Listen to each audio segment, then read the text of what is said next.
people? My name is Savannah Kite, and I'm a licensed associate marriage and family therapist at Building Blocks Family Counseling. Whether you're currently in a relationship or not, I'm about to share some valuable information that may help to give some perspective on previous relationships, as well as tools for present or future relationships. A disclaimer: if you are not safe in your relationship for any reason, these tips are not geared for you.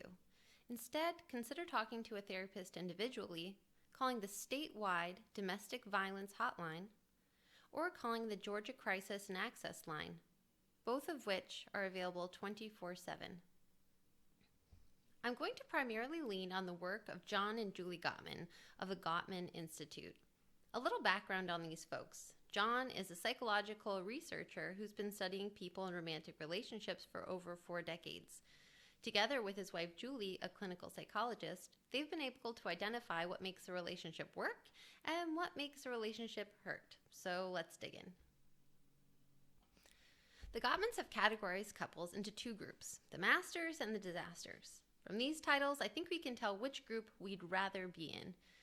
Today we're going to look into what the Gottmans call the 4 horsemen of the apocalypse. Geez Louise, that sounds spooky. These are the things that we do in relationships that drive us further apart, cause pain, and misunderstanding. First, we can look at criticism. This is where we attack our partner for who they are. This might look like, you always leave your socks out. What's wrong with you? And hey, listen, our partner is going to do things we don't like sometimes. Heck, if you've been together for a period of time, you've probably already got a list of pet peeves that really drive you up the wall. That's pretty normal. Socks on the floor can be super annoying. But when we start to assassinate our partner's character, we're effectively just breaking them down. And that's not what a master would do. So instead, try what Gottman calls a softened or warm startup. You see, how we begin a discussion or argument is usually how we end it. So instead, we want to say something that focuses on how we are feeling and what we need from our partner. This might look like, hey honey, it really irks me when socks are left out. I need you to start picking them up and putting them in the basket. It takes a little practice, but you'll soon see that this simple shift really begins to alter the patterns in our relationship. Second, we have contempt. This looks a lot like criticism, but it takes it up a notch. This is where we actually begin being abusive towards our partner, where we are showing contempt for them.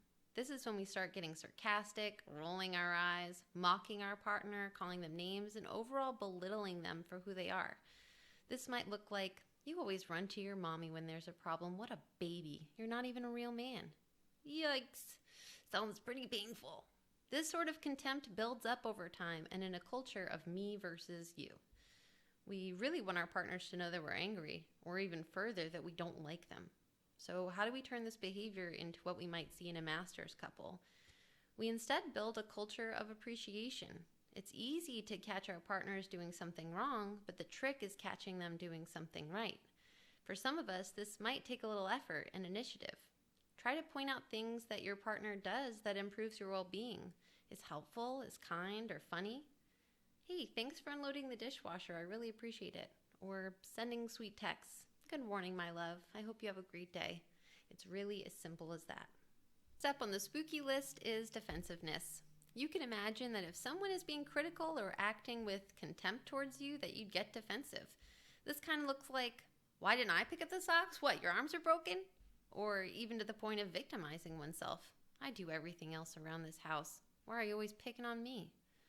We're trying to ward off an attack by attacking back. So what's a master's response? Accountability. Instead of internalizing the attack, try to hear what your partner's trying to tell you and respond by offering a solution. I've been so busy lately and it just slips my mind. But you're right. I could just stick those bad boys in the hamper. Sorry. For some of us, this concession may feel really hard, and it can be if you've been in this cycle of attack and defend for a while. But remember, your partner's not your enemy. You are a team, and feedback is necessary. It's the way we voice this feedback that's important. Finally, stonewalling. This is the consequence of emotional flooding. When we are filled with lots of angry, sad, or scared emotions, it's almost like we can't think straight and shut down communication. This can look like the silent treatment or just generally not being responsive to our partner. We pull away from our partner physically and emotionally. We're so angry when we're holding on to that anger, and we choose not to engage, sometimes as a form of punishment. Gottman's research shows us that when couples are in this state, their physiology changes, like an increase in stress hormones and increased heart rate. We all know that feeling. You know what? I'm so done with this. And then we brood. So what do we do instead? Well, the antidote is self-soothing. Self-soothing. What we want is to take a break from the argument. Maybe we go for a walk, we wash some dishes, we play with a pet. We give ourselves some time to let our bodies get back to baseline, nice and calm. Then we can resume the conversation. This doesn't look like grabbing our car keys and walking out the door. Instead, we can say to our partners, hey, I'm not at my best right now. I'm feeling super overwhelmed. Can we pause this for 20 minutes while I take a breather? This lets your partner know that we're not walking away from the problem, and we're instead trying to protect the relationship from the criticism, contempt, and defensiveness that might ensue if we keep it up in the state that we're in. Remember, always give a time when we will resume the conversation, which is at least 20 minutes in the future, and use the breather to relax, not cook up some counterpoints, rehash the argument in our minds, or come up with reasons why we're victims. We might say to ourselves, I love this person. We can resolve this. We all probably know a disaster couple. They're either constantly tearing each other down or name-calling or spending a lot of energy convincing themselves and others that they are victims, or sometimes even more bleakly, that the stonewalling has gone on for so long that they are no longer emotionally engaged, like strangers in the night. Many unhappy marriages exist like this for long periods of time, and nobody wants that for themselves or their relationship. So take these tips and focus on what you can do to bring more warmth, compassion, trust, and commitment to your relationship. If you see those 4 horsemen rearing their ugly heads, remember the antidotes and practice, practice, practice. Life can be hard, but it can also be made easier with a teammate by your side.